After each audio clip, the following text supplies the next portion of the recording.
भारतीय हुक्मरान माफिया झूठ, अय्यारी, मक्कारी और साजिशों के जरिए अपने तमाम पड़ोसी ममालिक में बदअमनी और अदम इस्तेहकाम फैलाकर हिंदुत्व के तौसी पसंदाना अज़ाइम की तकमील करने की कोशिश कर रहा है।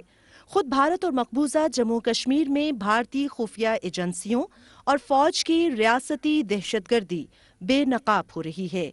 भारत और आलमी बरादरी के बाज़मीर लोगों के साथ साथ आलमी मीडिया ने नाम नेहाद भारतीय जमहूरियत और सेकुलरिज्म का लिबादा उतार फेंका।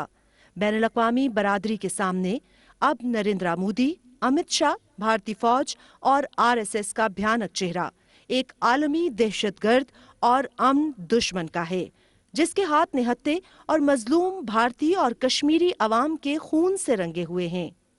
भारत के संजीदा और बाज़मीर अवाम ने कश्मीरी अवाम के साथ इजहारे यकजहती करते हुए कश्मीर में भारतीय मजालिम के खिलाफ मुजाहिरे में भरपूर शिरकत करके अपने जज्बात का इजहार किया। ये लोग कश्मीर को आर्टिकल 370 एक्स्ट्रा प्रिविलेजेस दे रहा है। मैं बोलता हूँ हर एक स्टेट को आर्टिकल 370 चाहिए। ये गुजराती गुंडागिरी चल रहा है भारत में, ब्राह्मण का मनुवाद चल रहा है, इसको बंद करना चाहिए। हमारा प्रोटेस्ट जारी रखना है, बरकरार रखना है, रोज रखना है। अभी ये नागालैंड में आर्टिकल 370 है, दूसरे मणिपुर नॉर्थ ईस्ट स्टेट्स में है, गुजरात में भी एक क्लॉज है आर्टिकल 370 का, और कर्नाटका को भी एक अप्लीकेबल है। नॉर्थ कर्नाटका, गुलबर्गा कर्नाटका वासियों को उधर उनको काम चाहिए और उनको सरकार में भर्ती होना है, ये सब आर्टिकल प्रोविजंस है। पर अचानक एक स्टेट को जो आर्टिकल 370 है उसको पूरा निकालना, और वो भी पूरे राज्य के वासियों को उनके घर में ही हाउस अरेस्ट करके रखना, ये कैसा न्याय है? फाशिस्ट भारतीय हुक्मरान शिकस्त के डर से सिख मुस्लिम इत्तेहाद से बहुत ज्यादा खौफजदा हैं। वो अपनी फितरत के मुताबिक उनका भाईचारा और इत्तेहाद खत्म करने की साजिशें कर रहे हैं, लेकिन नाकामी भारत का मुकद्दर है। भारतीय किसानों के एहतजाज, खास तौर पर सिख भाइयों के साथ एहतजाज में शरीक मुसलमानों का कहना है कि वो हर कीमत पर अपने सिख भाइयों का साथ देंगे।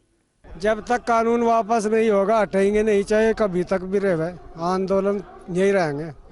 अपना सब इंतजाम करके आ लिए अभी तो लोग बाग, कोई वापस जाने वाला ही नहीं।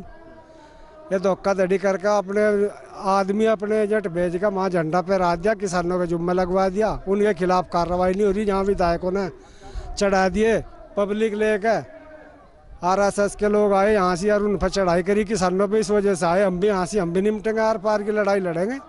नहीं, बिल्कुल नहीं हटेंगे, और अब तो हम आर पार का इरादा करके आ लिए, अब यहाँ से नहीं हटेंगे।